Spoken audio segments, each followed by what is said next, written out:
हमारे कृष्ण सरकार कल के यहाँ पर अवतरित हो चुके हैं। ट्रेबल आ रहा है। नारायण नारायण नारायण।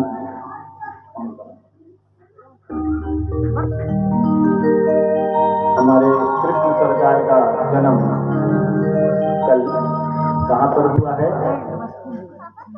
कारागार में। धन्य है यह श्री राम जी सिंह का परिवार रूपी बागीचा।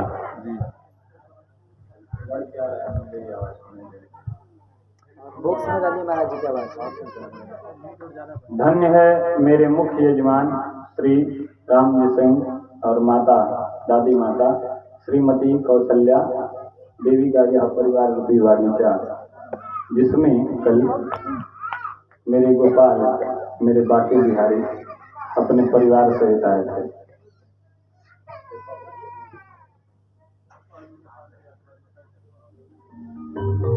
सुंदर कृपावी कलवर्षी थी दादी माता।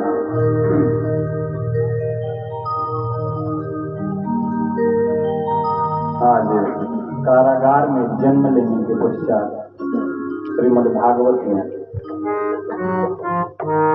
इस तरह से ठाकुर के जीवन का विवरण परमहंस चक्र चूड़ामणि श्री सुखदेव भगवान गंगा के पावन पवित्र तट पर लौल्य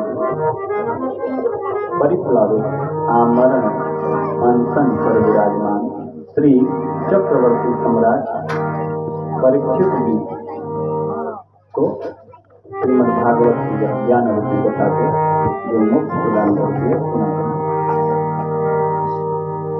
लौल्य परिप्लावित एक शब्द है संस्कृत का, राजीव जी। इसका अर्थ क्या है? ध्यान से सुनिएगा। जब मनुष्य में भक्ति प्रवेश कर जाती है, जब भक्ति प्रवेश करती है, उनसे पहले सर्वप्रथम ज्ञान का वास होता है। जब ज्ञान का वास होता है तो वैराग्य लगता है। वैराग्य का अर्थ है सारे संबंधों में रहकर भी उन संबंधों से दूर रहना, अपने परम तत्व परब्रह्म परमात्मा को विसारना नहीं। परिवार से ज्यादा परब्रह्म परमात्मा नारायण मेरे ठाकुर सरकार का ध्यान रखना। स्वागतम। इतना बड़ा सौभाग्य है, अपने दरवाजे पर आपका स्वागत आपके ही दरवाजे पर किया जा रहा है। लौल्य परिप्लावित शब्द का अर्थ यह है कि जब ज्ञान, वैराग्य और भक्ति का वास भक्त के जीवन में हो जाता है तो उसमें एक ओज, एक तेज दिखने लगता है। अजय जी, वह तेज भक्ति का तेज है, वह तेज आध्यात्म का तेज है, वह तेज वैराग्य का तेज है, वह तेज ज्ञान का तेज है। संत महात्माओं के ललाट को जब आप देखते हैं, एक अप्रतिम जिसका कोई समानता नहीं है, वह अति अप्रतिम चमक उनके ललाट पर, उनके मुखारबिंद पर होती है।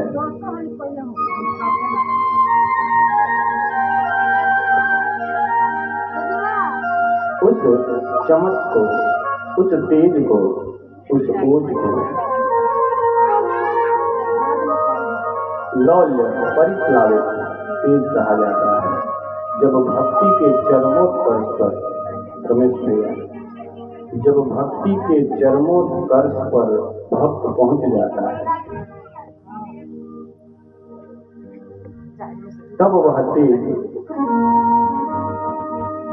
मनुष्य के मुखारविंद पर दिखने लगता है। वह सबके मुख पर नहीं, सज्जन और दुर्जनों की पहचान भक्ति और समर्पण ही है। सज्जनों का पहचान कैसे करेंगे? उनके भाषा में ही संस्कार झलकते हैं, उनके जीवन में ही संस्कार झलकते हैं। संस्कार किसे कहते हैं? मैं एक उदाहरण के माध्यम से आपको समझाने का प्रयास कर रहा हूँ। ध्यान दीजिएगा। संस्कार ही है जो जीवन को धर्म से जोड़ता है, जो जीवन को सत्य से जोड़ता है। यह संस्कार ही है। इसके लिए एक उदाहरण है।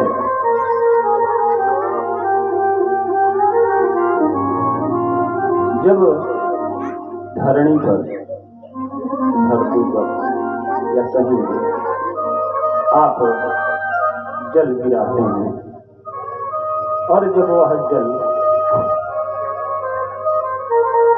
एकत्र होता है, तत्पश्चात धूप निकलती है और धूप निकलती है तो वह जब जल पर वह धूप पड़ती है, सूर्य की किरणें जब पड़ती हैं तो वह जल वाष्प बनकर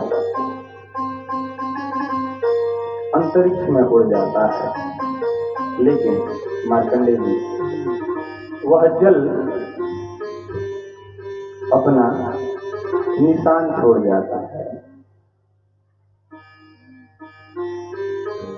उस धरती पर वह जल सूखने के पश्चात भी अपना निशान छोड़ जाता है। अगर आप उसमें जल की मात्रा एक समान डालते हैं तो वह जल उतने ही, जितना उसका, उस जल की जितनी व्यवस्था है उसी व्यवस्था में वह जल रुक जाता है। जब जल की मात्रा उसके निशान से की क्षमता से ज्यादा होने लगती है, तब वह जल उस निशान को छोड़ता है। ऐसे ही व्यक्ति का जीवन है। प्रथम दिवस की कथा में मैंने आपको बताया था, भाव, भक्ति, भागवत, तब भगवान। इस तरह से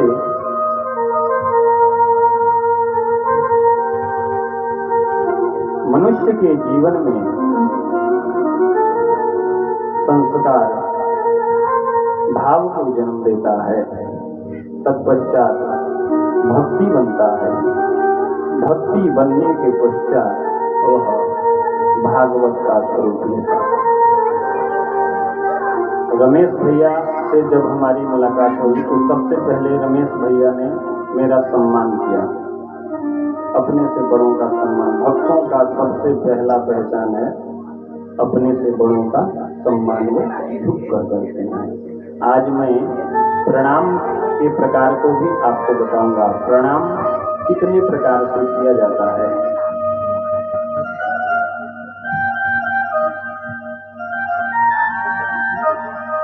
तत्पश्चात जब व्यक्ति सम्मान करने लगता है, उसमें भाव जागृत होने लगते हैं, अनुराग जन्म लेते हैं, जो प्रेम की जननी जिसे कहा जाता है। भाव के बाद भक्ति, भक्ति के बाद भागवत। जो मेरे रमेश भैया आज तीसरे चरण में पहुंचे हैं अपने संस्कार के तीसरे चरण में पहुंचे हैं मेरे यजमान। आज भागवत का साक्षात्कार आज पंचम दिवस वो कर रहे हैं। जीवन में जब भागवत समाहित हो जाती है, ब्रह्म वैवर्तक पुराण में भागवत की महत्ता बताई गई है।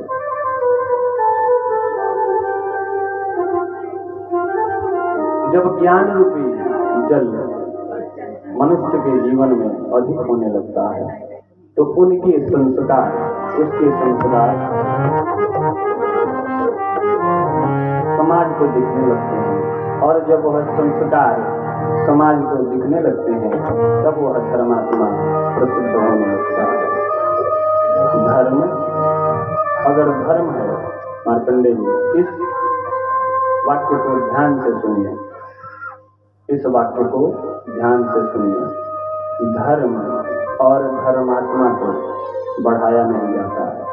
उसके नाम को आपके और मेरे बस की बात नहीं है कि आप बढ़ा सकते हैं।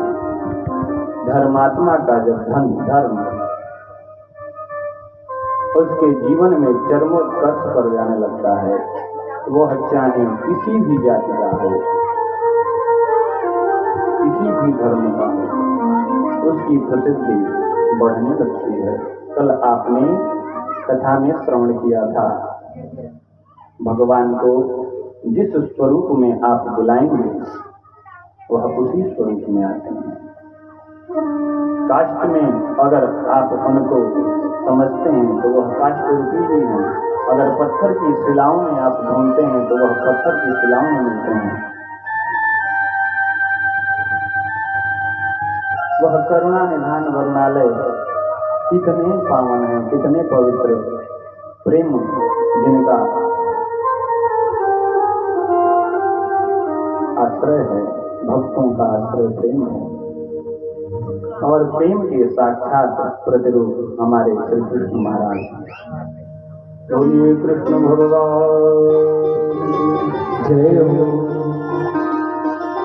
लौल्य परिप्लावित वह परीक्षित अब 5वें दिन अपने धर्म की पराकाष्ठा को, अपनी भक्ति की पराकाष्ठा को प्राप्त करते हैं, और उनका शरीर, उनका ललाट एक चक्रवर्ती सम्राट तो है ही, उससे भी ज्यादा वो एक सज्जन भक्त बन चुके हैं। और यह तेज उनके ललाट पर भगवान सुखदेव देखते हैं। आनंद रूपी भगवान परम प्रेममयी माधव,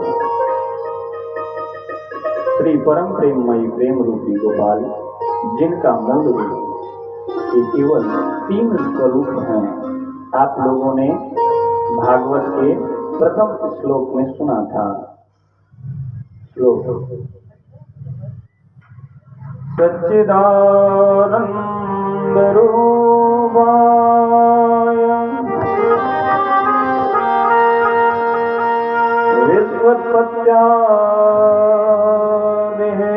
विश्वोत्पत्त्यादिहेतवे तापत्रय विनाशाय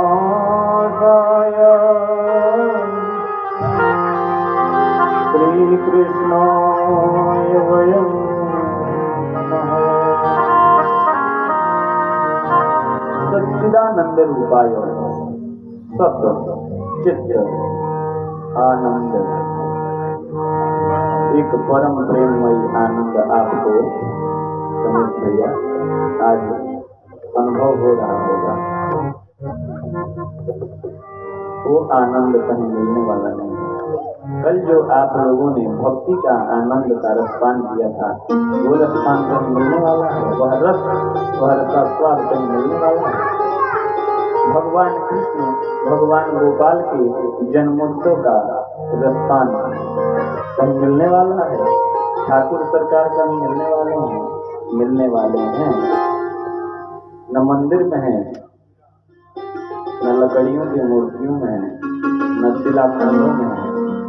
आप अपने नयनों को बंद करें अगर आपके मन में साक्षात श्री कृष्ण का वास हुआ है तो वह तुरंत आपके पलकों के सामने दिखते हैं।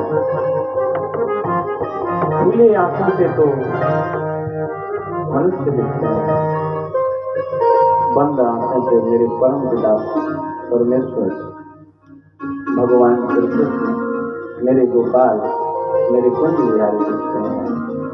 एक बार प्रेम से बोलिए जय श्री राधे, जय श्री राधे, जय श्री राधे श्याम। सच्चित आनंद ही उनका स्वरूप है। आप अपने चित्त को, अपने मन को, अपनी आत्मा को सत्य का स्वरूप बना दें। वह परम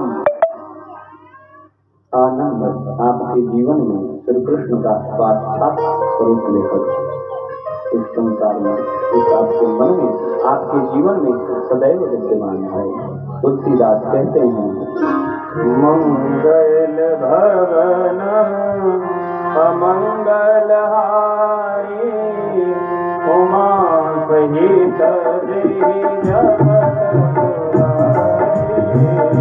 मंगल भवन अमंगल हारी, उमा सहित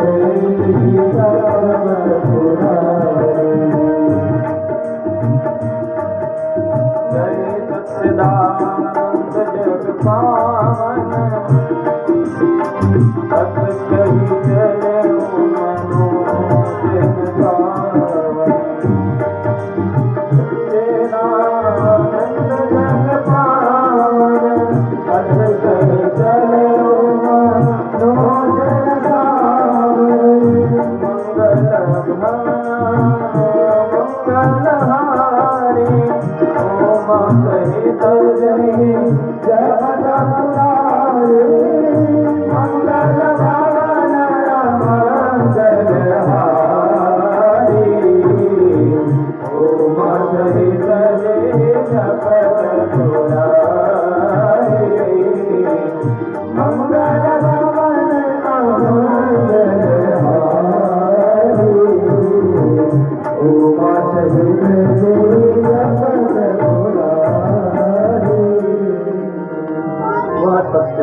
बहुत प्रसन्नता है। आज मेरे मुख्य यजमान श्री राम जी सिंह, मेरे पितामह और मेरी मुख्य दादी श्री, मुख्य यजमान दादी श्री श्रीमती कौशल्या सिंह, वह सत्य चित्त आनंद किसके मन में है तो वह सत्य चित्त आनंद भगवान ने धर्म के नायक, भगवान ने धर्म के नायक अर्जुन के मन में वह सत्य चित्त आनंद का वास करा दिया। कितना सुंदर है वह मनुष्य स्वरूप, जिसके साक्षात मित्र श्री कृष्ण हैं। आप इन चरित्र से कुछ सीखने का प्रयास करिए अपने जीवन में।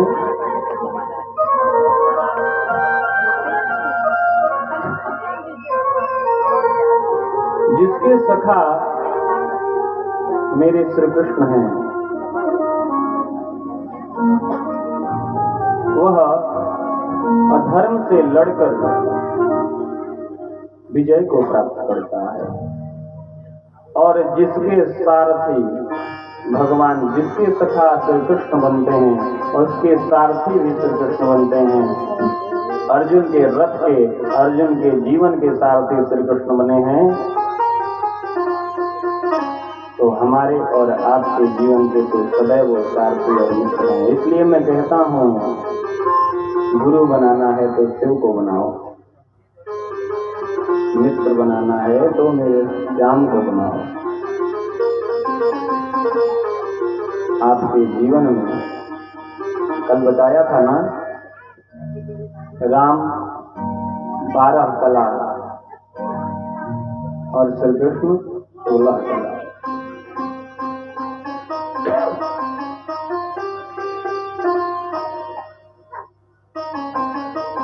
भगवान ने गीता में अर्जुन को अपने साक्षात रूप सच्चिदानंद स्वरूप का दर्शन कराया था।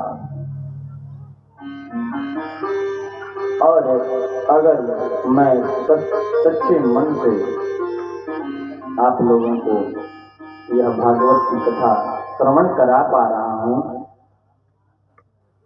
तो मुझे लगता है कि आज आपके मन में भी श्री कृष्ण का वास हो गया होगा। और इसका योगदान मुझे नहीं, मेरी कृष्ण सरकार का है। श्री कृष्ण सरकार की महती कृपा बनी रहे कि मैं ऐसे ही धर्म का, अपने कृष्ण का प्रचार प्रसार जीवन में करूं। दुर्जन को भी भक्त बनाने का प्रयास में करूं, क्योंकि भक्त का जीवन एक शिक्षा होता है, और भक्त खुद ब खुद एक शिक्षक होता है, और भक्त ही भगवान के पास ले जाता है। जब भगवान ने गीता में अर्जुन को सच्चिदानंद स्वरूप का दर्शन कराया, तब भगवान ने अर्जुन से कहा था कि हे अर्जुन, मैं ही आत्मा हूँ। आज मैं आपको, ध्यान से सुनिएगा, जय श्री राधे, जय श्री राधे, जय श्री राधे। मेरे एक एक शब्द को अगर आप सुनते हैं, श्रवण करते हैं, तो निश्चित जानिए आपका भी जीवन एक भक्त के जीवन जैसा हो जाएगा। सुख में और दुख में आप एक समान अपने जीवन को व्यतीत करेंगे। भक्त को कभी कोई कष्ट नहीं होता है, क्योंकि उसके जीवन में ज्ञान और वैराग्य और भक्ति सदैव वास करती है।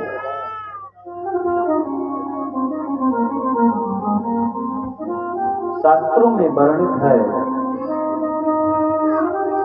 एक जीव के 3 स्वरूप होते हैं। मार्कंडेय राजीव जी ध्यान दीजिए, अजय जी आप सब मेरे अपने हैं, इसलिए ये आपको रमेश भैया, एक जीव के 3 स्वरूप होते हैं। आज समझ लीजिए। एक भक्त ने मुझसे प्रश्न किया था कि महाराज, एक शरीर होता है और एक आत्मा होती है। गीता में कहा गया है कि आत्मा तो अमर है, तो फिर इस शरीर द्वारा किए गए कर्म को कौन भोगता है? ये प्रश्न है। प्रश्न मन में, मेरे बड़े बुजुर्ग मेरे सामने बैठे हैं, अगर मैं गलत हूँ तो इसको आप बताइए। मन में प्रश्न कब उठते हैं? मेरे हिसाब से मन में प्रश्न तब उठते हैं जब मन में ज्ञान का अभाव होता है। मन में जब अज्ञानता होती है तभी प्रश्न उठते हैं, और जब तक वह प्रश्न अपने उत्तर को नहीं ढूंढ लेते हैं, तब तक वह मनुष्य को चैन से बैठने नहीं देते हैं। जब तक आप भक्त को, जब तक आप भगवान को नहीं जानते हैं, जब तक आप इस संसार को नहीं जानते हैं, तब तक आपके जीवन में सदैव प्रश्न बने रहते हैं, और जब तक प्रश्न बने रहते हैं तब तक आपको मोक्ष नहीं मिल सकता। यह शास्त्रों में वर्णित है। ध्यान से सुनिए। एक उस प्रश्न का उत्तर है, एक जीव के 3 स्वरूप होते हैं। ध्यान दीजिए, आपके कर्मों को कौन भोगता है? एक व्यक्ति के 3 स्वरूप में जीव होता है, आत्मा हो, जीव नहीं, जीव के 3 स्वरूप होते हैं, आत्मा, जीवात्मा और परमात्मा। कौन कौन मेरे साथ बोलिए? आत्मा, जीवात्मा और परमात्मा। मेरी बातों पर ध्यान दीजिए। आत्मा, जीवात्मा और परमात्मा, यह बहुत गूढ़ रहस्य मैं आपको बता रहा हूं। जीव सत्कर्म करता है या पाप कर्म करता है? जब जीव सत्कर्म या पाप कर्म करता है तो वह जीव अपने सत्कर्मों और पाप कर्मों को कैसे भोगता है? आत्मा तो साक्षात परम ब्रह्म परमात्मा का स्वरूप लेकर हमको, आपको, सबको भगवान में या फिर संसार में लगाई है। लेकिन मन जो है, मन उस जीव पर अपना, इंग्लिश में एक शब्द आता है कंट्रोल। मन चाहता है कि मैं इस जीव पर अपना कंट्रोल कर लूं, लेकिन आत्मा, जब भी आप पाप कर्म करने के लिए उद्धृत होंगे तो मन तो कहता है कि करिए, अगर वह गलत है तो आत्मा कहती है कि नहीं, यह गलत है, क्योंकि आत्मा में उस परमात्मा का वास होता है। बहुत गूढ़ रहस्य मैं बता रहा हूँ। और इसी भागवत का, श्रीमद् भागवत गीता में श्री कृष्ण भगवान जो योग योगेश्वर हैं, जो मेरे साक्षात महादेव प्रभु के ईश्वर हैं,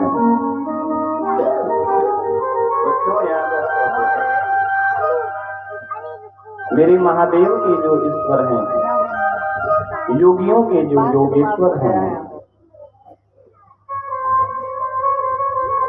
उन्होंने आज तक गीता का के बराबर कोई रचना इस संसार में हुई ही नहीं है।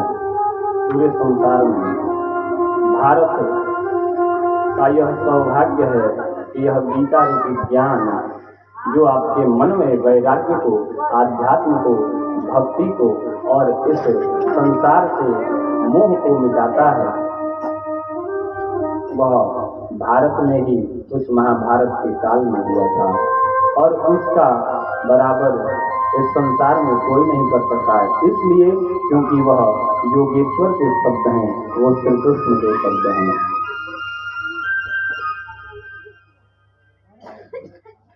जब जीव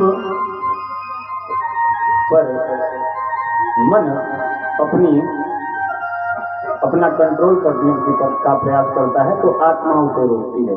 लेकिन जब अगर जीव सज्जन है तो वह आत्मा की बात को मानता है, अगर वह जीव दुर्जन है तो वह मन की बात को मानता है। यहीं पे अंतर हो जाता है कि कौन सज्जन है और कौन दुर्जन है, बस मन और आत्मा ही। मैंने कल आपको बताया था कि भगवान कृष्ण ने वासुदेव के मन से, माता देवकी के मन के द्वार से, तन के द्वार से नहीं, मन के द्वार से। मनुष्यों का जन्म तन के द्वार से होता है और मेरे प्रभु का जन्म मन के द्वार से होता है। जैसा स्वरूप आपके मन में होगा वैसा ही स्वरूप आपको भगवान अपने अवतरण में दिखाते हैं। जब दुर्जन जीव के जीवन पर मन का कंट्रोल होता है तो वह जीव पाप कर्मों को करने लगता है और वह धीरे धीरे उसकी आत्मा मर जाती है और वह सही और गलत का अंतर समझना भूल जाता है। और जिसकी आत्मा मर गई उसका परमात्मा उससे मर गया। उस व्यक्ति को आप मृत्यु तुल्य ही जानिए, जैसे मृत्यु प्राप्त करने के पश्चात प्रेत, जब जीव प्रेत बनता है तो उसको कुछ समझ नहीं आता है। आपने द्वितीय प्रथम दिवस की कथा में धुंधकारी का प्रसंग सुना था। वह उस ज्ञानी को डरा रहा था जो साक्षात भगवत स्वरूप थे। अपने भाई गौकर्ण को डरा रहा था।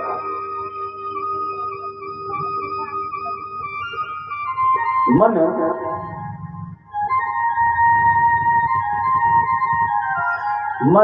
रूपी प्रेत आपके जीवन को प्रेत बना देता है। गीता का विशेष महत्व यही है कि गीता सिखलाती है कि मन की इच्छा पर बैठ जाइए।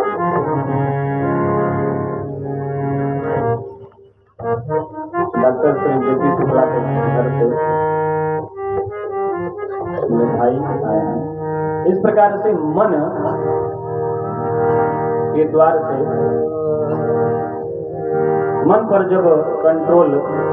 मन जब कंट्रोल कर लेता है जीवन पर, तो आदमी दुर्जन बन जाता है।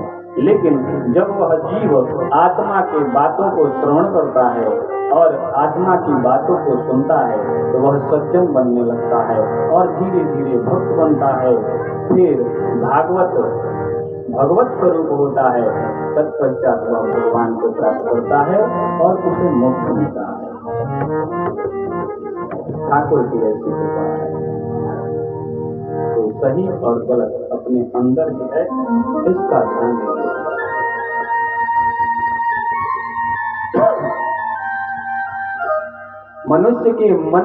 मनुष्य का मन मूर्ख है, वह मनुष्य को भी मूर्ख बनाता है। जब जीव कर्म को करता है, जब वह जीव पाप कर्मों को करता है,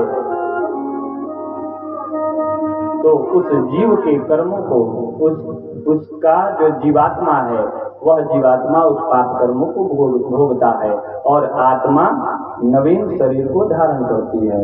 जब वह जीव की जीवात्मा पाप कर्मों को करने के पश्चात नरक के सारे दुखों को भोग लेता है, तो फिर पुनः इस संसार में पुनरपि जन्मम पुनरपि मरणम आता जाता रहता है। फिर वैसे ही कष्ट। मृत्युलोक पर कोई भी आया है, अगर उसके जीवन में कष्ट ना हो, तो यह 100% असत्य है। इस बात को जान लीजिए।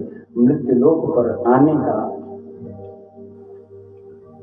यही है। दुर्जनों को निश्चित रूप से कष्ट मिलता है, लेकिन मृत्युलोक पर भेजते भगवान इसलिए भी हैं कि जब यह जीव भक्त आत्मा बन जाता है, यह एक अवसर भी है कि अपने जीवन को कृतार्थ करें, भक्त बने, सज्जन बने, लोगों के अंदर बसे भगवान को पहचाने, अपने अंदर बसे परब्रह्म परमात्मा को जाने, अपने कुंडलियों को जगाएं और फिर इस आने जाने के रास्ते को सदैव को छोड़ उस श्री कृष्ण के गोलोक धाम में आपका वास हो। यह मन जानता है। अब आपको समझ आ गया होगा कि जीव जब पाप कर्म करता है तो उसे कौन भोगता है? जीवात्मा। जब जीवात्मा सारे दुखों को भोग कर इस अपने जीवन को पुनः इस मृत्युलोक में पाता है, तो अत्यंत दुखित होता है। जब उसके सारे कर्म वह भोग लेता है, धीरे धीरे उसके मन में धर्म जगते हैं। रमेश भैया, आपके पूर्व जन्म के धर्म ही हैं कि इस जन्म में आपको इतना बड़ा भक्त बनाया भगवान ने। यह भी हो सकता है कि आपको इस धरा पर अगले जन्म में न आना पड़े। ये भी हो सकता है भगवान आपको अपनी शरण में ले, और यही परम धाम है, यही परम मोक्ष है। इस जीवन को कृतार्थ करें, और इसलिए मनुष्य योनि मिलती है कि आप इस योनि में भक्ति करेंगे और भागवत रूपी भगवान को आप दर्शन करेंगे। आप सबका सौभाग्य है कि आप रोज भागवती कथा को, मेरे श्री कृष्ण का दर्शन करते हैं। मन बहुत मूर्ख है। मन सोचता है कि मैं कभी समाप्त नहीं होगा। यह इसी को सत्य मान लेता है। आप मुझे बताइए, क्या आपका शरीर कभी नष्ट नहीं होगा? आप लोगों के घर में भोजन बनता है। एक और उदाहरण लीजिए, आपके घर में भोजन बनता है। अगर आज शाम को आप भोजन बना दें तो वह साक्षात भगवत स्वरूप है, भोजन को प्रसाद माना गया है।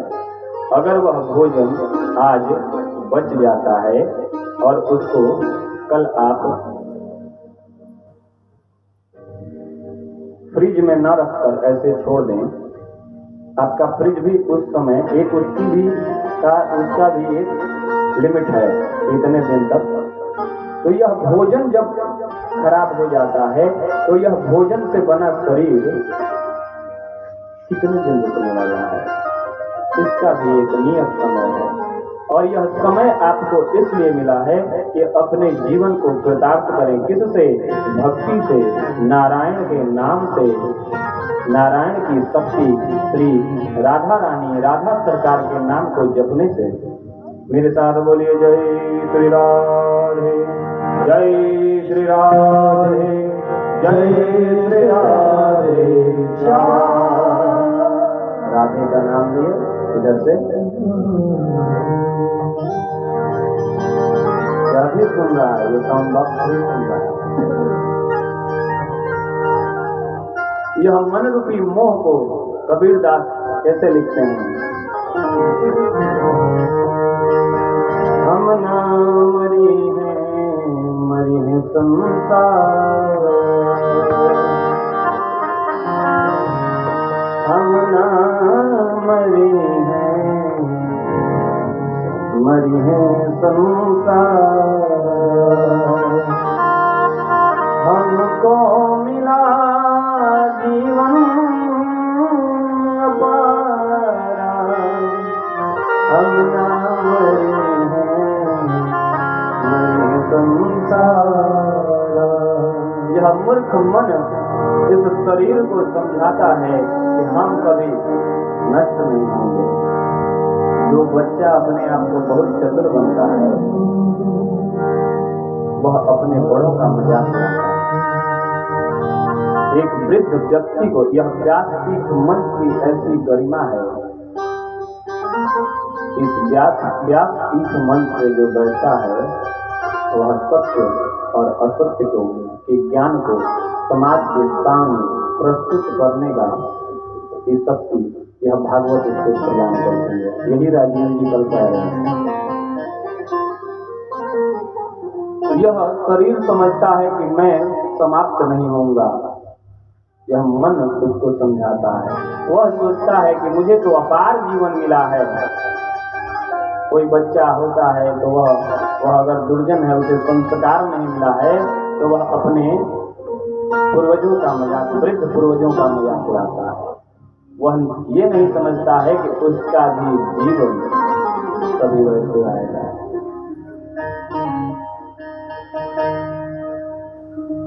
जिस तरह से आप अपने बुजुर्गों का मजाक उड़ाते हैं, थोड़ा एक बार अपने ऊपर सोच के देखिए, आपकी रूह न कांप जाए तो मेरा नाम बदल दीजिएगा।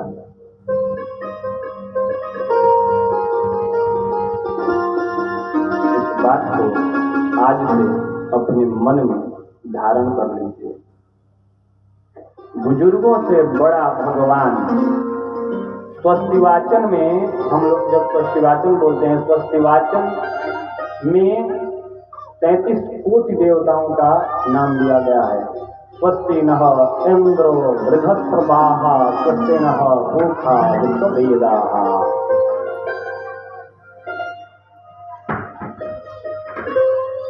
अंतिम गति में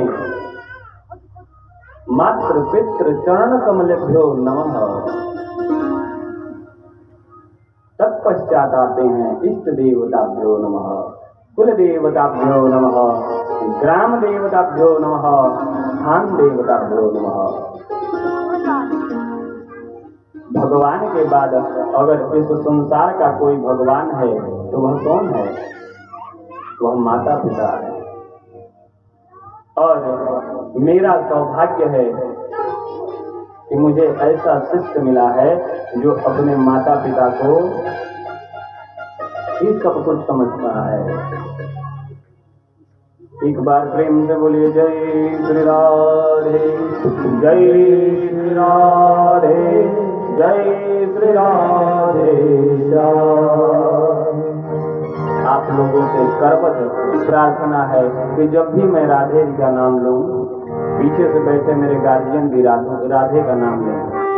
मेरे साथ मेरे अपने जीवन का नहीं तो मेरे जीवन का को समर्थमान बनाने का प्रयास करें।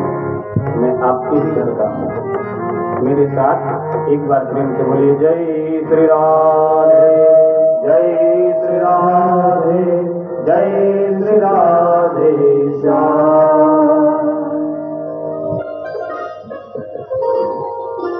भगवान कृष्ण का जन्म कारागार में हुआ। मेरे राजीव जी के घर पर भगवान की सब कृपा हुई है। भगवान ने अवतरण दिया है। राजीव जी के द्वितीय पुत्र का जन्म कल इनके घर पे, यहाँ श्री कृष्ण सरकार आए थे। भगवान के घर, रमेश भैया के घर श्री कृष्ण सरकार आए थे और राजीव जी के घर साक्षात श्री कृष्ण सरकार शरीर लेके आ गए। यह भागवत की मान्यता है। बाबा उस कारागार में जब कृष्ण भगवान जन्म लेते हैं तो जब कल जन्म लिए थे कृष्ण भगवान, हम लोगों ने कितना हल्ला मचाया था, कितना मचाया था। बबुआ हमारे सीएम हुई हैं, जीएम हुई हैं, डीएम हुई हैं, सीएम हुई हैं, पीएम हुई हैं, वाइस चांसलर यूनिवर्सिटी के मेयर हुई हैं, ये थे ना। लेकिन उस समय को थोड़ा ध्यान दीजिए। जिस बालक का काल उसका मामा बना है, उस बालक के लिए कितने वर्षों से उस बालक के माता पिता को कारागार में डाला है। उस पिता को कारागार में डाला है जो साक्षात सत्य के प्रतीक इस मृत्युलोक पर उस समय चले जाते हैं। उस बालक के समय जो वह बालक परब्रह्म परमात्मा है, उसको यह जमाना, यह मृत्युलोक कैसे त्रास देता है। परब्रह्म परमात्मा जन्मे हैं लेकिन उनके माता पिता की ऐसी इच्छा नहीं, उनके माता पिता की ऐसी क्षमता नहीं कि वह शोर करते हैं। भगवान उनको अपने स्वरूप उनको दिखाते हैं। वासुदेव को भगवान अपना स्वरूप दिखाते हैं, आज्ञा देते हैं, हे वासुदेव तुम इस बालक को वृंदावन छोड़ाओ। मैंने योग माया को आज्ञा दिया है। योग माया कौन है? आप लोग जानती हैं। ये जो विंध्याचल निवासिनी है, विंध्याचल आप लोग गई हैं, विंध्याचल निवासिनी है, वही योग माया है। आपने कभी सोचा है कि यशोदा की जो पुत्री हुई थी वह कहाँ गई थी? देवी भागवत की कथा और देवी भागवत के अंश में दुर्गा सप्तशती की कथा में ऐसा आया है कि वह योग माया रूपी पुत्री साक्षात विंध्याचली माता बनती है। मैं अभी आपको बता रहा हूँ। जब वसुदेव जी कृष्ण को लेकर चलते हैं, धीमे धीमे बारिश हो रही है, जिसके चरण शरण में पूरा संसार विद्यमान रहता है, जिसके चरण शरण का आश्रय लेकर भक्त अपना जीवन यापन करता है, उसके जन्म लेने पर उसके माता पिता का कैसा भाग्य है कि वह उत्सव भी नहीं मना सकते हैं। यह सौभाग्य तो देवकी और वसुदेव को मिल गया है कि आपको साक्षात भगवान विष्णु रूपी पुत्र प्राप्त होगा। जिस बालक को बढ़ना होता है, जिस कहल जाला नो कि एक कहावत दादी माता कहती हैं, गर्भ में ही बच्चा बताने लगता है कि वह क्या होगा। संत इतनी आसानी से धर्म जन्म नहीं देते। प्रहलाद के घर, ध्रुव के घर, हिरण्याक्ष के घर, हिरण्यकश्यप के घर भक्त लिए हैं 21 पीढ़ियों को तार दिए। इस तरीके से आज दवा नहीं दी है।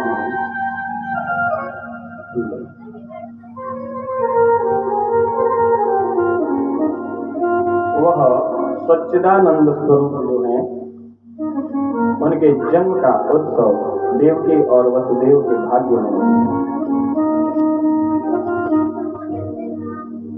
इधर यशोदा के घर पर भी पुत्री ने जन्म लिया है। वसुदेव अपने पुत्र को उठाते हैं। जब उठाते हैं तो सारे सैनिक, यहाँ बहुत शोर हो रहा है पीछे, रमेश जी थोड़ा इन बच्चों को हटाइए ना।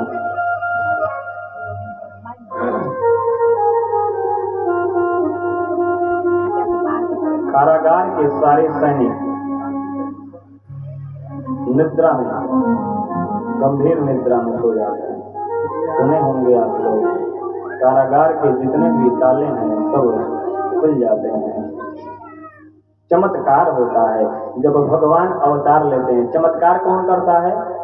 चमत्कार भगवान करते हैं। संत और भक्त कभी चमत्कार नहीं करते। आप कभी जाते हैं किसी मंदिर में तो वहाँ की कथाएं प्रसिद्ध होती हैं।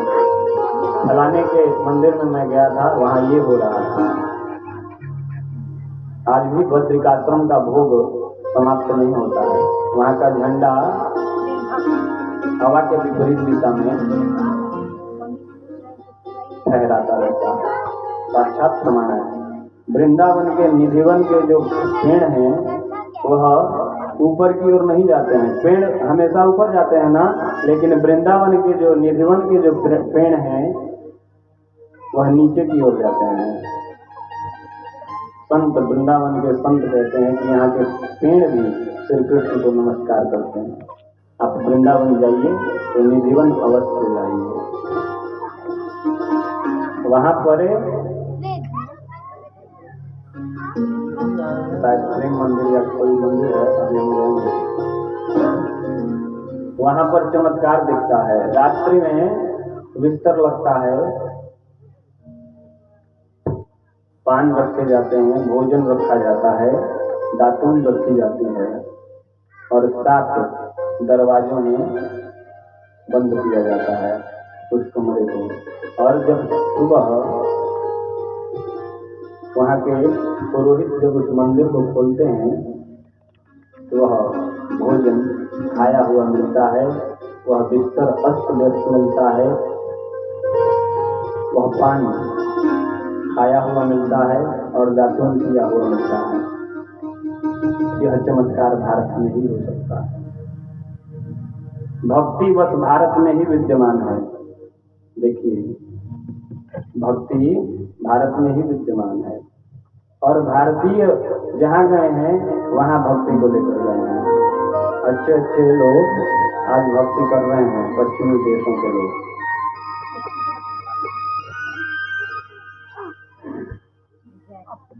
वहां से वसुदेव उस बालक को लेकर जाते हैं। बीच में नदी आती है, नदी कृष्ण को प्रणाम करती है।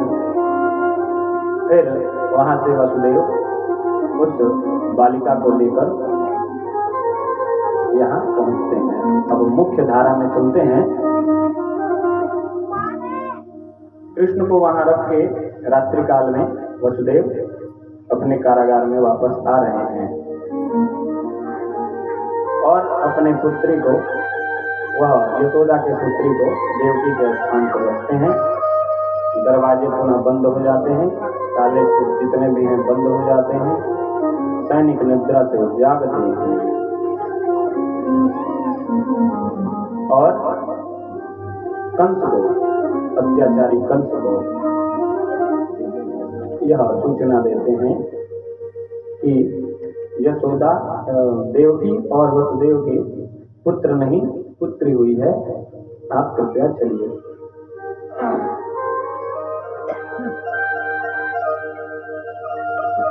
जब कंस यह सूचना पाता है तो पुनः वह उस बालिका के हत्या के लिए पहुंचता है।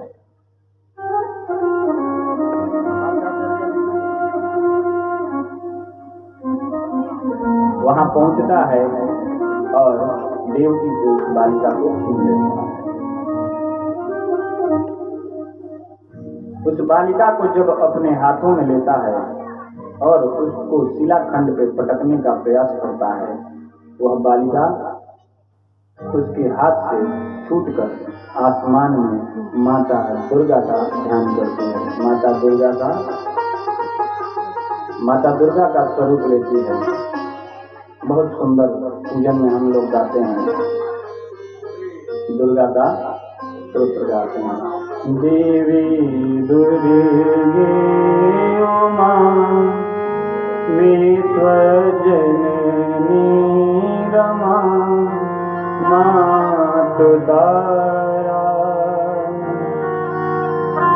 एक जगदम्ब तेरा सहारा।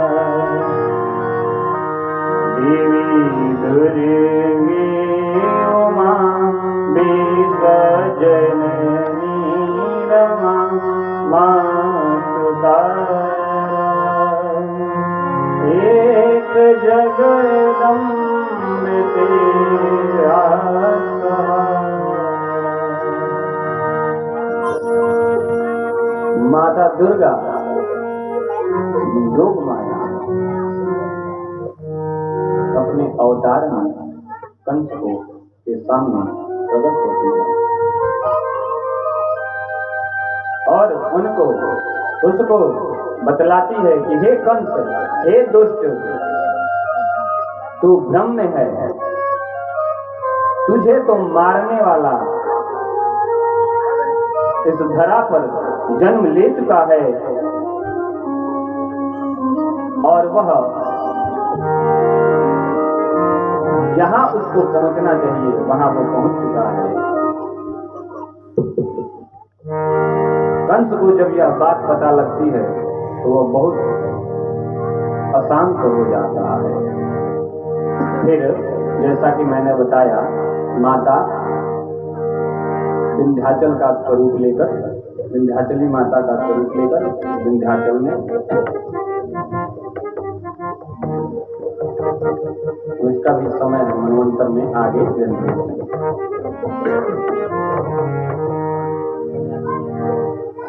इधर सुबह होती है और नंद भगवान नंद के घर जन्मे हैं ऐसा लोग समझते हैं और नंद को बताते हैं। नंदोत्सव का समय है। सौभाग्य की बात होती है। इस जन्म में जन्म का फल माता देवकी को मिला है, लेकिन पालन पोषण का फल माता यशोदा को मिला है। आगे कैसे कैसे लीला मेरे ठाकुर सरकार करते हैं, आज हम लोग आज की कथा में देखेंगे। नंदोत्सव में सुखदेव जी परीक्षित से कहते हैं, श्लोक में, नंद स्वाद उत्पन्ने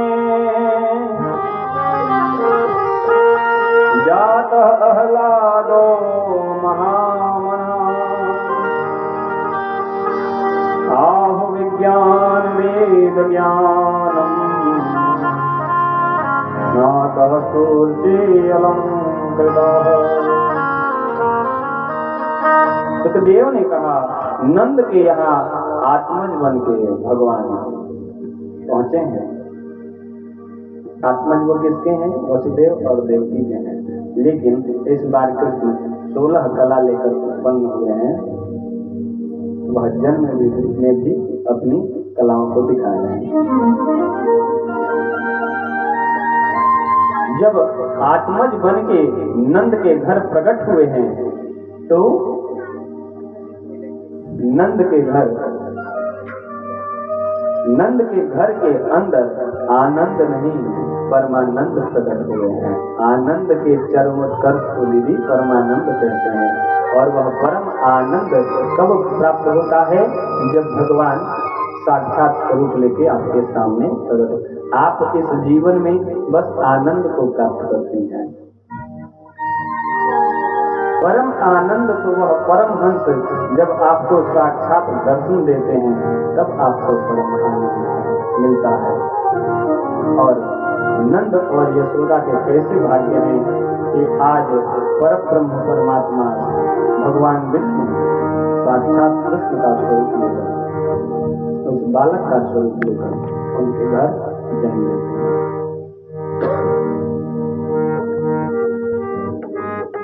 प्रेम जब आनंद देने लगता है वह स्वरूप लेता है और परमानंद प्रदान करता है। प्रेम रूपी भक्ति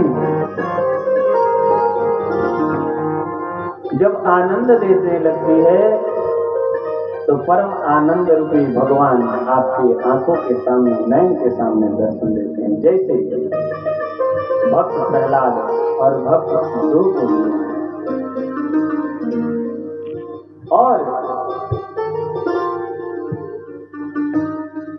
वह प्रेम आपके चारों ओर दिखने लगता है। जब प्रेम की पराकाष्ठा भक्ति की पराकाष्ठा बन के जन्म लेती है तो वह भक्ति साक्षात भगवान का स्वरूप लेके आपके आंगन में इधर उधर दौड़ने लगती है। कैसा वह भाग्य है। भगवान साक्षात पुरुष स्वरूप में बच्चे के स्वरूप में वो भी बालक। कितने लोग अपने बच्चों की आवाज सुनने के लिए परेशान रहते हैं। पिता कितना भी श्रम करके आया है सायंकाल को अगर उसका पुत्र एक बार उसे पिता शब्द से बोल दे तो उसका सारा श्रम उसके लिए नष्ट हो जाता है। श्रम की थकान नष्ट हो जाती है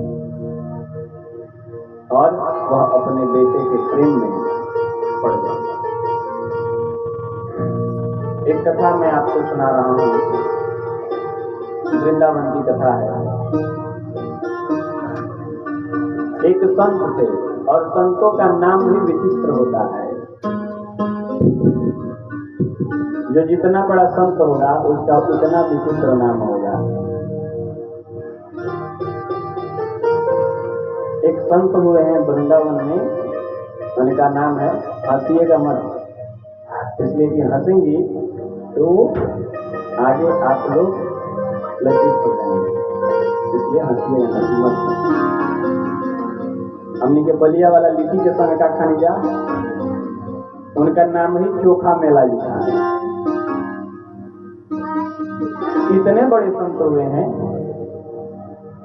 इतने बड़े संत हुए हैं। नाम ही प्रसन्नता देता है। अभी नाम आया तो आपका मन अर्पित हो गया।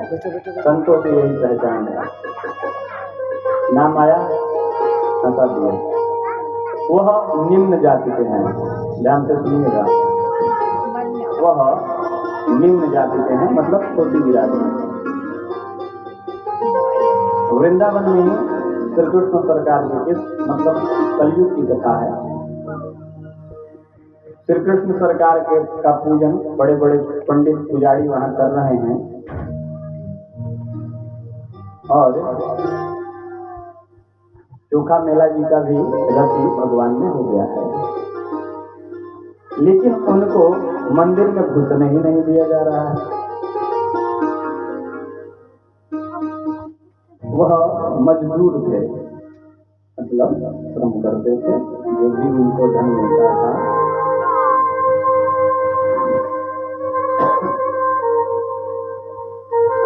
वह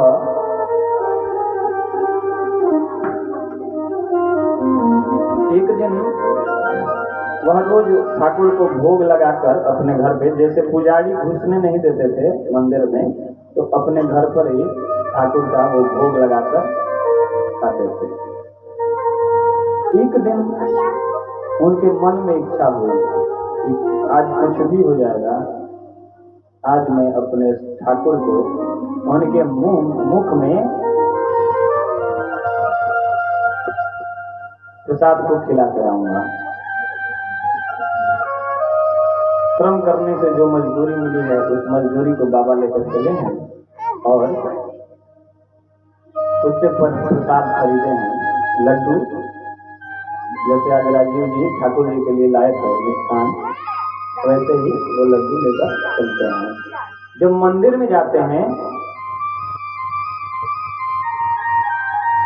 तो पुजारी जो हैं सब उनको पकड़ लेते हैं और पकड़ के धक्के देकर उस मंदिर से बाहर करने लगते हैं, लेकिन वो मानते नहीं हैं।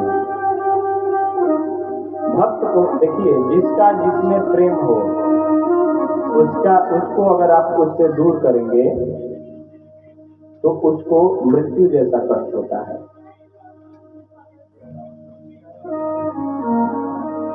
चोखा मेला जी को पुजारी धक्के मार के बाहर निकालते हैं, यहाँ तक कि उनके प्रसाद को अस्त व्यस्त कर देते हैं मंदिर के बाहर। यह समाज कितना गंदा हो जाता है, जब क्या बताया जाए। प्रसाद को भी अस्त व्यस्त कर देते हैं, फेंक देते हैं बाहर। चोखा मेला जी रोते हुए घर जाते हैं और वह कहते हैं कि आज मैं भोजन नहीं करूंगा ठाकुर, आज तुमको मंदिर छोड़ के, ध्यान दीजिएगा, आज तुमको मंदिर छोड़ के मेरे इस लड्डू का भोग लगाना है। और आज ही नहीं, जब तक तुम आओगे नहीं तब तक मैं भोजन का एक निवाला भी ग्रहण नहीं करूंगा।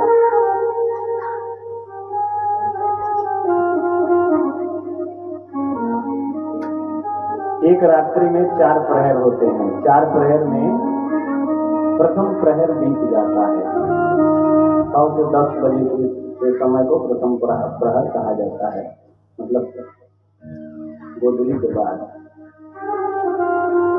प्रथम प्रहर बीतता है, द्वितीय प्रहर बीतता है, मध्य रात्रि होती है। मध्य रात्रि तक वह भोजन नहीं करते हैं और ठाकुर का इंतजार करते करते न सो रहे हैं, न सो रहे हैं, उनको निद्रा नहीं आ रही, ठाकुर के इंतजार में बैठे हैं। एक छोटा बालक आता है, छोटा मतलब इसके जैसा आता है और कहता है कि यही उम्र होगी। वहां के संत बताते हैं, कहता है, हे चोखा मेला जी, मुझे बहुत भूख लगी है,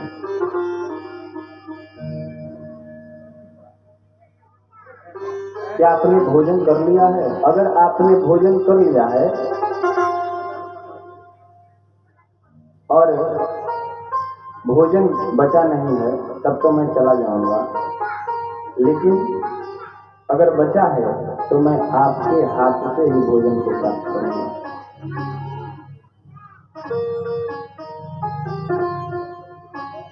संत तो अपने भगवत स्वरूप को पहचानते ही हैं। इधर चोखा मेला जी उनके पैर को धोते हैं, ये नहीं बताते हैं कि मैंने आपको पहचान लिया, पैर धोते हैं और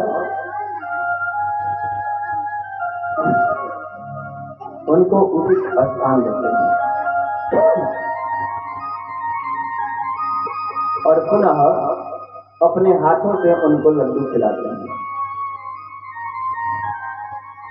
आपको पता है वो बालक कौन था? वो बालक साक्षात ठाकुर थे और ठाकुर ने चोखा मेला जी को दर्शन भी दिया है और जो उनका लड्डू बचा था वो लड्डू लेकर वो अपने मंदिर भी गए हैं। और इनका जो भोग लगाया हुआ पंडित प्रकांड पंडित जो थे, जो अपने को तिवारी सुकुल मिश्रा दुबे लिख के बहुत बड़े पंडित बनते हैं, तो मैं इस गोत्र का हूँ, मैं उस गोत्र का हूँ, गोत्र काम नहीं आता है। जब तक आपके मन में स्वच्छता नहीं है, सज्जनता नहीं है, आप कोई पंडित नहीं है। जब तक आप समाज की सेवा में नहीं हैं, आप कोई ब्राह्मण नहीं है। ब्रह्म का आरण्यक ही ब्राह्मण है। और ब्रह्म यही सिखाता है कि मेरे स्वरूप, जो भी स्वरूप मैंने संसार में भेजा है, उन सारे स्वरूपों की सेवा करें। आपने एक आजकल नाम चल रहा है रमेश भैया, आजकल एक नाम चल रहा है, मान लीजिए किसी का फलाना मिश्रा समाज सेवक। आपने कभी ये सोचा है जनता को जनार्दन कहा गया है? जनता जो न्याय करती है, भारत की राजनीति में आजकल जो न्याय है वो आपको दिख रहा है। जनता जनार्दन का न्याय सबसे सर्वोपरि होता है। वहां से ठाकुर प्रसाद को लेकर जाते हैं। जो ब्राह्मण कितने वर्षों से ठाकुर को भोग लगाते थे, उनका एक भी निवाला ब्राह्मण वो ठाकुर अपने मुख से नहीं लगाते। लेकिन आज कितनी सुंदर बात है, सुबह जब ब्राह्मण उठ के देखते हैं तो वही चोखा मिला जी का लड्डू उन्हें ठाकुर के मुख में लगा है। और मुख में लगा है और उनके लड्डू का जो वो पैकेट था वो भी वहीं से रखा हुआ है। बोलिए भक्त वत्सल भगवान की जय। जय श्री राधे, जय श्री राधे, जय श्री राधे श्याम। हरि जन ज्ञानी छूटी जही मानी, हो ये सुंदर सो मन खानी। हरि के जन है। सुखदेव ने कहा नंद के घर में आत्मज बनकर वह चारों ओर आनंद देने के लिए प्रकट हुए हैं। साक्षात उनके नगर में विचित्र प्रकार के वाद्य यंत्र बजते हैं। भगवान भागवत में लिखा गया है कि विचित्र प्रकार के वाद्य यंत्र मतलब क्या? वाद्य यंत्र इतने प्रसन्न थे कि वह अपने आप बजते थे। मेरे घर पे एक वाद्य यंत्र था राजीव जी, तो वो लग रहा है, अपने आप 3 बार बजती थी। अजय जी ठाकुर सरकार के कमरे में वो रहती थी। अब जब 12 बजता था वो आज भी है, लेकिन उसको उस व्यवस्था में नहीं है, जीर्ण हो गई है। मुझे लगता है कि 4 पीढ़ी उसका भी हो गया है, 5-6 के करीब वो वाद्य यंत्र की संख्या है, लेकिन उसमें वही बजती थी। तो मेरे बनवाए थे परदादा की तरह। तो विचित्र प्रकार के वाद्य यंत्र जो अपने आप बजने लगते थे, वैसे बज रहे हैं। सुखदेव जी भागवत में इस विचित्र वाद्य यंत्रों के बारे में क्या लिखते हैं? श्लोक में अवादयंत विचित्राणि वादत्राणि महोत्सवे कृष्णे विश्वे स्वनन्ते नंदश्च ब्रजमागते। नंद के ब्रज में वो वाद्य विचित्र स्वरूप में उस कृष्ण के जन्म में बज रहे हैं, जो श्री कृष्ण विश्व को रचने वाले हैं। परमात्मा साक्षात गोकुल में आए हैं आज। इसलिए भारत में, हमारे आर्यावर्त में, जम्बू द्वीप में कहा गया है कि प्रत्येक घर में गौ की सेवा आवश्यक है, तभी वह घर गोकुल बनता। आजकल गाय अगर दूध न दे गौ माता,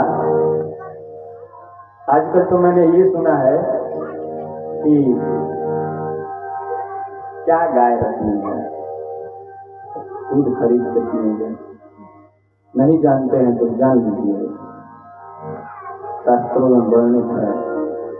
अब ये मत कहिएगा कि महाराज जी नहीं खरीद कर पीते होंगे, पीते हैं, लेकिन इस बात को जानना आवश्यक है कि दूध बेचना और दूध खरीदना ये दोनों पाप हैं। गौदान जब आप कराएंगे, पिताजी का गौदान कराना है ना, तो महाराज जी जब आपके आएंगे तो उसमें एक मंत्र है, दुग्ध क्रय है।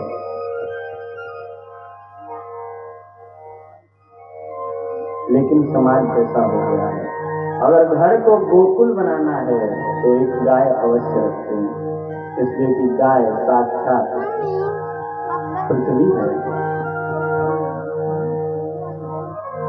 गोकुल किसे कहते हैं रमेश भैया, गोकुल किसे कहते हैं? गो मतलब होता है इंद्रियां और कुल मतलब होता है हृदय। 6 इंद्रियां होती हैं, ये 6 इंद्रियों का कार्य हृदय से चलता है। और उस गोलोक के स्वामी कौन है? परम ब्रह्म परमात्मा श्री कृष्णचंद्र, जो गोकुल में अवतार लेते हैं। अगर हृदय जिस दिन गोकुल हुआ, राजीव जी, जिस दिन आपका हृदय गोकुल हो गया तो उसमें गोपाल अवश्य जन्म लेंगे। इसलिए अपने हृदय को गोकुल बनाइए, अपने हृदय से इंद्रियों को वश में करिए।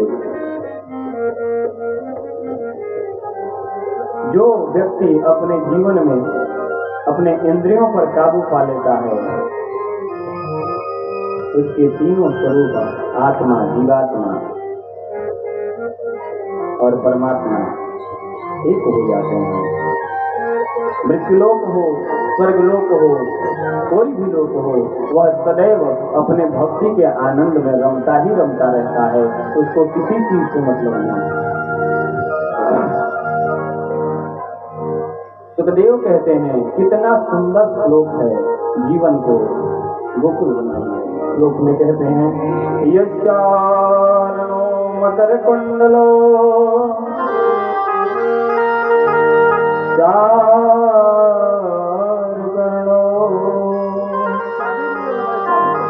राजत कपोल सुभगम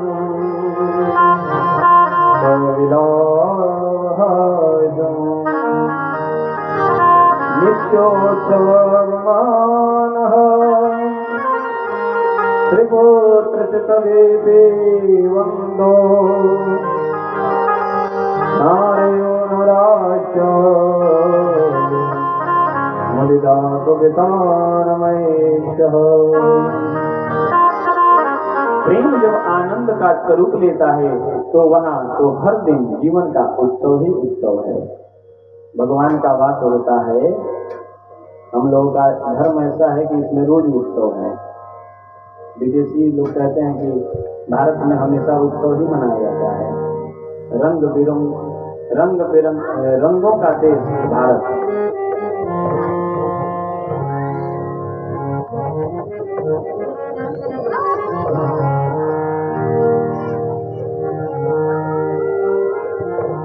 प्रेम रूपी प्रभु का शरण लो और इस प्रेम रूपी आनंद को उत्साह में बदलो।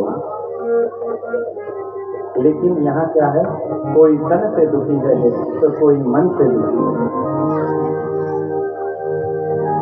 कहा गया है कोई यहाँ है तन दुखी,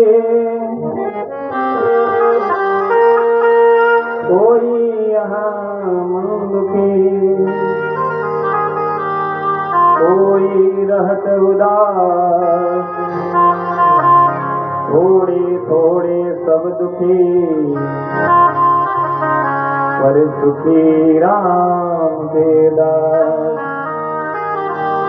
राम के दास बनिए, भक्त बनिए, तब देखिए न आपको सुख समझ में आएगा और न तो जीवन में कभी ऐसा भी समय आता है कि क्या चल रहा है कोई मतलब नहीं है। इतना जीव सुख दुख को देख लेता है, वह उसको भोगने के लिए हमेशा तैयार रहता है। अब नंदोत्सव में ब्रज के चारों ओर समृद्धि विद्यमान हो गई है। नंद ने इतना ऐश्वर्य, हाथी, घोड़े, गायें दान किए हैं कि पूरा नगर समृद्धमान हो गया है। नंद के घर पर इतना धन है, उन्होंने इतना दान किया है कि नंद को छोड़िए पूरा नंदगांव समृद्धमान हो गया है। बेटे यहाँ शोर मत करो। नंद सबको सबकी इच्छा के अनुसार दान करते हैं, इतने प्रसन्न हुए हैं। ऐसन सुहावन सुंदर सूरत, मनोहर मनमूरत हो। यशोदा क्या कहती हैं? राजा जी करे मोहन, जरूरत मुहूर्त हो बसूरत लाज हो।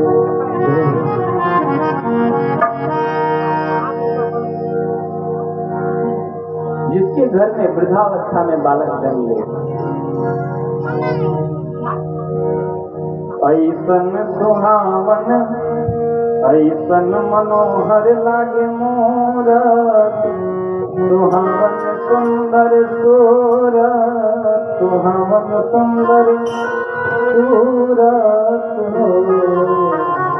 यशोदा जी कह रही हैं नंद से, हे राजा जी ये करे मोहन, जरूरत मुहूर्त हो बसूरत हो। इधर सुखदेव जी कहते हैं श्लोक में, नंद ने इस बात को सुनकर इतना धन लुटाया है, गोधन, गज धन, बाज धन और रतन धन खान। ततहारंभनत नंदस्य प्रजः सर्वसमविते मां, हरे निवासात्म गुणे रमाकर्णमो नृपः। दुनिया जिसे कहते हैं, मेरे सर जी हैं जो मुझे यूपीएससी की तैयारी कराते हैं, विकास के लिए, वो एक बहुत सुंदर जिसके पास जो है उसके लिए वो मिट्टी है, चाहे वो सोना ही क्यों हो, और जिसके पास वो नहीं है तो वह मिट्टी भी उसके लिए सोना है। हम लोगों के पास जमीन है और जिसके पास जमीन नहीं है वो उसके लिए सोना है, हम लोगों के लिए कुछ नहीं। दुनिया जिसे कहते हैं जादू का खिलौना है, यह दुनिया जिसे कहते हैं वो जादू का खिलौना है। मिल गया तो मिट्टी है और ना मिला तो सोना है।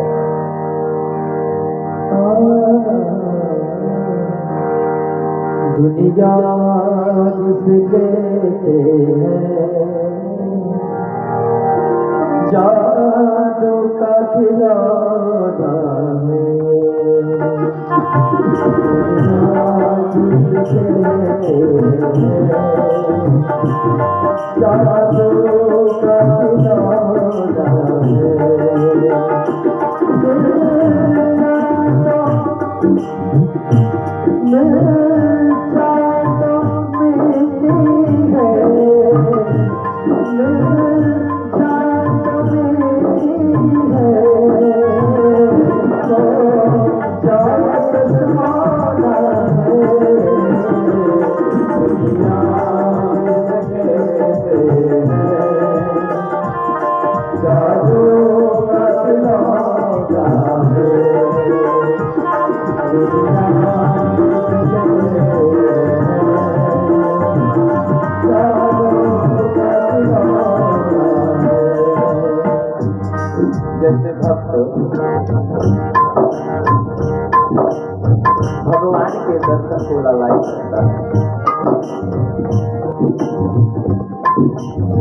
वैसे ही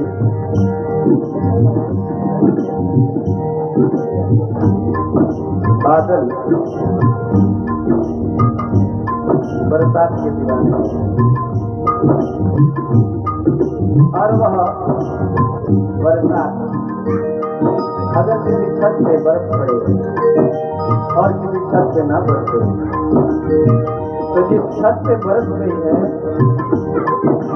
उस छत के लिए वो कुछ नहीं है, कोई मतलब नहीं। लेकिन जिस छत पे जल की जरूरत है, बरसात के बूंदों की जरूरत है, जिस भक्त को भगवान की जरूरत है,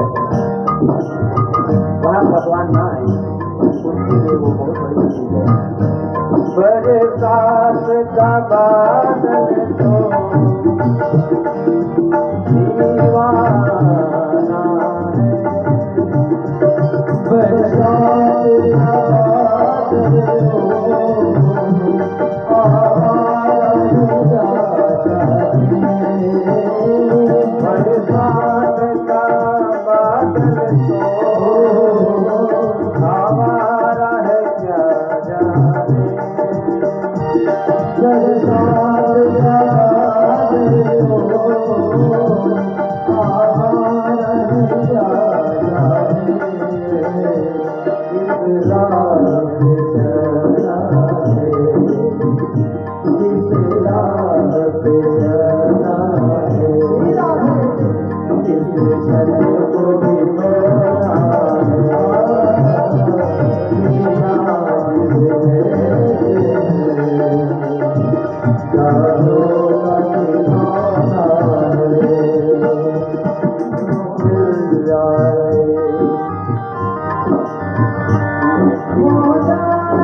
वह छत भी अपने कर्मों के फल को भोगता है, उसके कर्म में वह जल नहीं होता।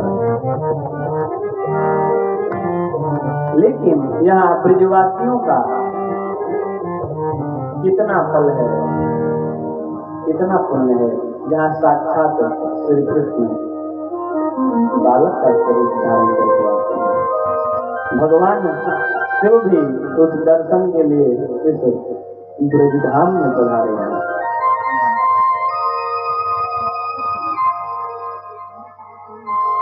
श्री कृष्ण के आने से 18 श्लोकों में सुखदेव ने नंदोत्सव गाया है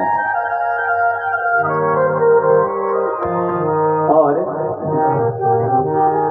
हमारे कल बताया था ना, गंधर्व और किन्नर लोग भी आते हैं और भगवान को, नंद को आशीर्वाद देते हैं और बधाई भी गाते हैं। और नंद इतना लुटाते हैं, इतना लुटाते हैं कि वह नगर इतना समृद्धशाली हो जाता है कि हर घर में समृद्धि आती है।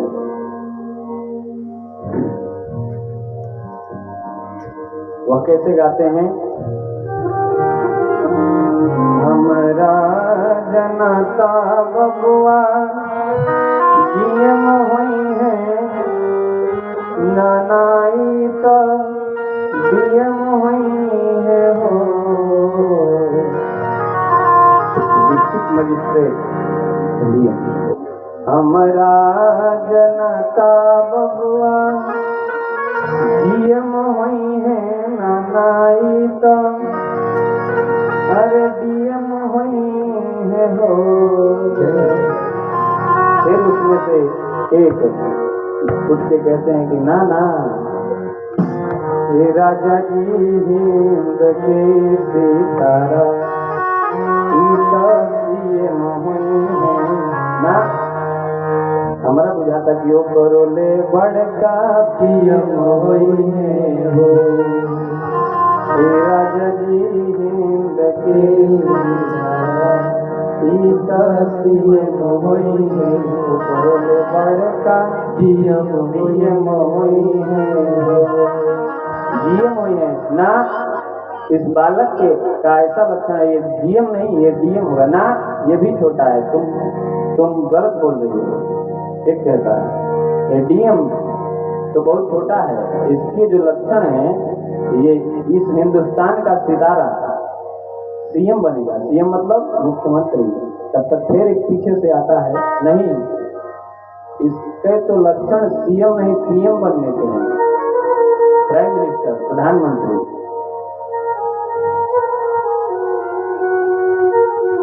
एक कहता है कि आदित्यनाथ योगी बनेंगे, तो एक आगे कहता है कि नहीं नरेंद्र मोदी बनेंगे।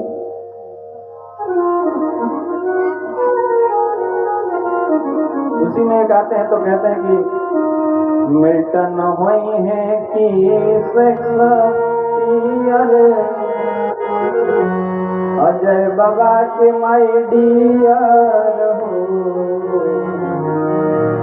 इनके माय डियर शोखरमनाथ हैं। नित्य प्रति सुबह उठते ही शोखरमनाथ का दर्शन एकदम समन में घर में का हंसेगा दिन भर।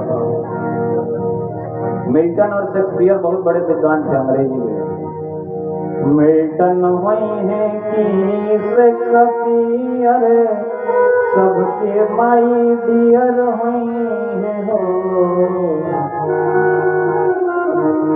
तब तक एक पीछे से आता है ए राजा जी हुए नो दियर गुमान करी है दियर हो।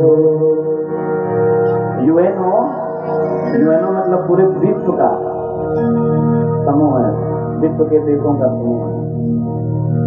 तब तक उसमें से एक पढ़ा लिखा मार्कंडे बाबा आते हैं, किन्नर गंधर्वों में से आता है पढ़ा लिखा, वो पूरे संसार को देखता है, जानता है।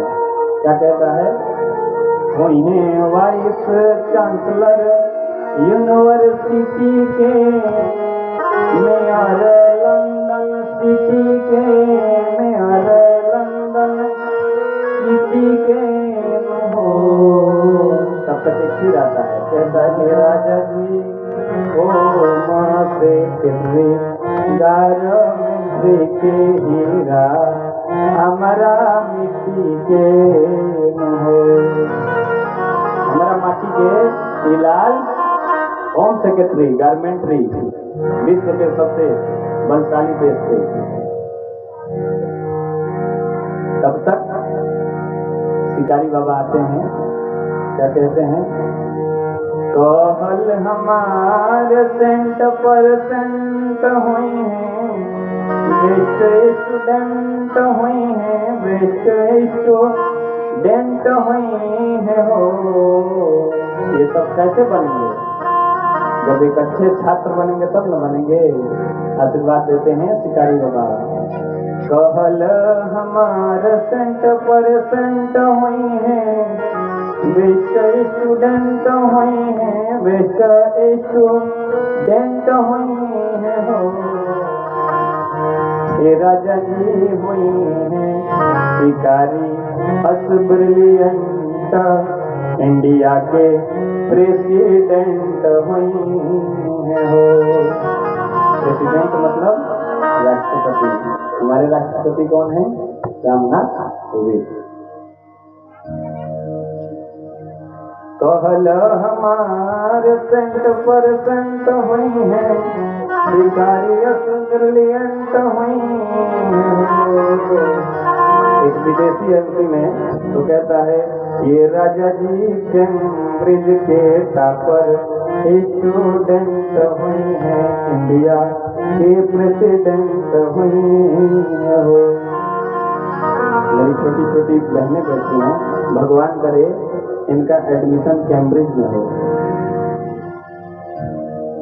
विश्व के सबसे बड़े विश्वविद्यालय लंदन में कैम्ब्रिज विश्वविद्यालय है। एडमिशन तो क्या सपने में भी लोग सोचते हैं ना, तो रोंगटे खड़े हो जाते हैं, इतना बड़ा वो विश्वविद्यालय। हमारा क्या एडमिशन ना मिले, हमारा जिंदगी भर कर कष्ट रही। अब इस प्रकार से किन्नर गंधर्व आशीर्वाद देते हैं और नंद बाबा इतना समृद्धशाली उस गांव को अपने दान से बना देते हैं। और फिर जब दान किए हैं तो फिर धन की एक और कर उनको कंस को देना है, क्योंकि कंस राजा है। सुखदेव जी कहते हैं कि नंद मथुरा जाते हैं। नंद वार्षिक्यम कर्म दातुम कुरुदवः। कर को देने के लिए नंद जी वहां पहुंचते हैं और यहाँ नंद और वासुदेव मिलते हैं, दोनों में वार्तालाप होती है। वो दोनों मित्र थे पहले से और रोहिणी उनके घर पर ही थी, नंद की जो पहली पत्नी थी। ये सब गूढ़ तत्व हैं भागवत के। इसीलिए मैं उस दिन बोला था कि भागवत कहने के लिए मुझे 1 वर्ष तक समय चाहिए, इतने इसमें तत्व हैं। आज आपने एक जीव के 3 स्वरूप को जाना है। ये इस भागवत का बहुत छोटा स्वरूप है। अब समझ लीजिए कि भागवत क्या है। जो भगवान से मिलाए, जो साक्षात भगवत स्वरूप है, वही भागवत है। और यहाँ पर 10वें स्कंद के 6ठे अध्याय में सुखदेव जी एक और घटना का विस्तार करते हैं। इस लक्षण से कैम्ब्रिज में एडमिशन होगा तुम लोगों का। सामने बैठो, कुर्सी पे बैठ के कथा सुनते हैं, नीचे बैठो, चलो सभी लोग नीचे बैठेंगे और राधे राधे बोलेंगे। एडमिशन लेना है तो नीचे बैठो, चलो और शोर मत करो, बस मुंह से राधे राधे बोलो।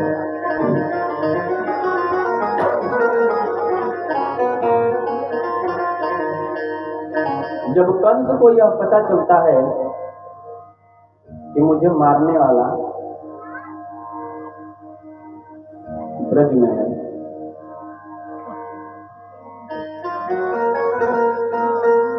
तो कंस, देखिए अविद्या का क्या स्वरूप होता है।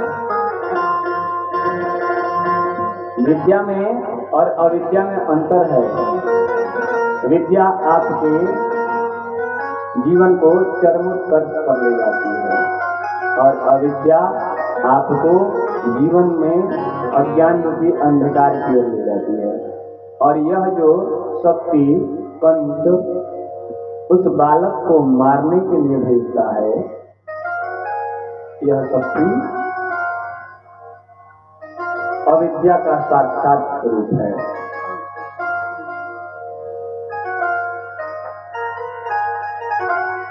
लेकिन इस अविद्या रूपी इस शक्ति पर भी श्री कृष्ण की जब कृपा होती है तो यह अविद्या का भी मोक्ष होता है। एक कथा राजीव जी सुना दें। उतना पूर्व जन्म में कौन थी?